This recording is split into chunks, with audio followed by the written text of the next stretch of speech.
प्रणाम भाई लोग। हमनी के अभी पहुंचल बानी स्वरूपन छाप गांव में। एगो ऐसा जोड़ी के बारे में हमनी के जननी है सजन की ए बेरा के जमाना में तो ऐसा जोड़ी देखे के नहीं मिलत। तो वो जोड़ी के हमनी के वो लोग के कैमरा के माध्यम से रूबरू करवाएम संख्या आई चली। तब बाबा का नाम पड़ी? नाम हाँ गोरखमोहतो। गोरखमोहतो। हिया का नाम पड़ी? छठिया देवी। छठिया देवी। तो देख सकतानी भाई लोग की जौन यहाँ के बानी ये बानी गोरखमोहतो जी, जौन की एगो वो लोग जरूर फिल्म देख ले हम है कमाल का।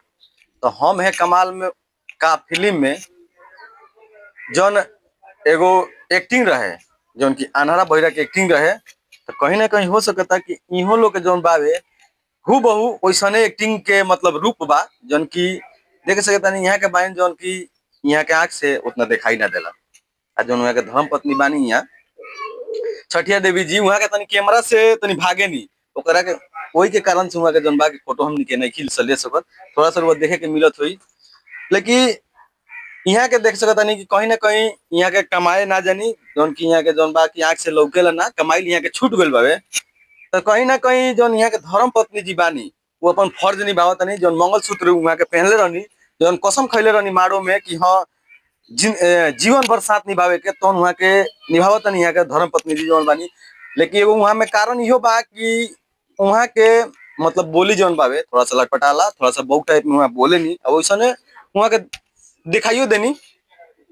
लेकिन वहाँ के अपन फर्ज जैसे निभावत नहीं, यहाँ के देख सकते नहीं यहाँ कमानी ना, लेकिन वहाँ के जाके कहीं ना कहीं मार्केट में जाके मैंने केहू के द्वार वार पर जाके वहाँ के भीख मांग के चाहे जौन भी मतलब थोड़ा सा अपन मदद मांगे नहीं, आ उ पैसा से यहाँ के जौन बाकी गुजर बसर करावत नहीं। तो हमें हेदे जोड़ी बावे थोड़ा नजदीक से रवा दिखाई, देख सकत नहीं हेदे जौन यहाँ के बानी, जौन की कैमरा से थोड़ा सा यहाँ के दूर भागे नहीं। हमनी के तो बहुत यहाँ सोच समझ कर यहाँ के ईटो पत्थर चलावे नहीं, लेकिन हम ही कहम कि ये बार के जमाना में तो ऐसा जोड़ी बहुत ही कमे मिलत हवे।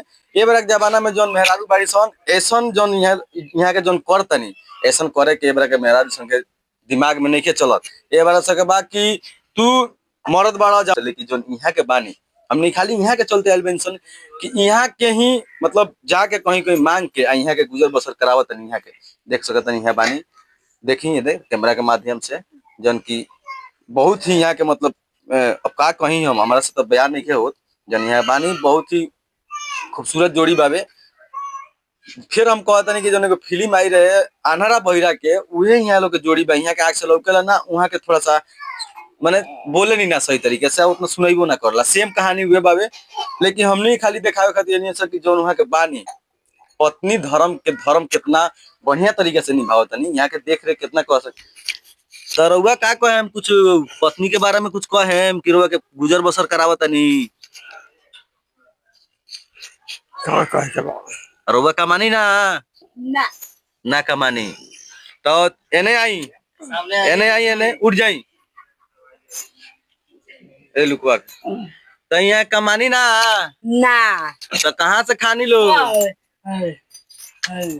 रउआ मांग के लिया नी देख सकता नहीं इहे के बानी है दे कैमरा में रोल देखे के मिलत हवे।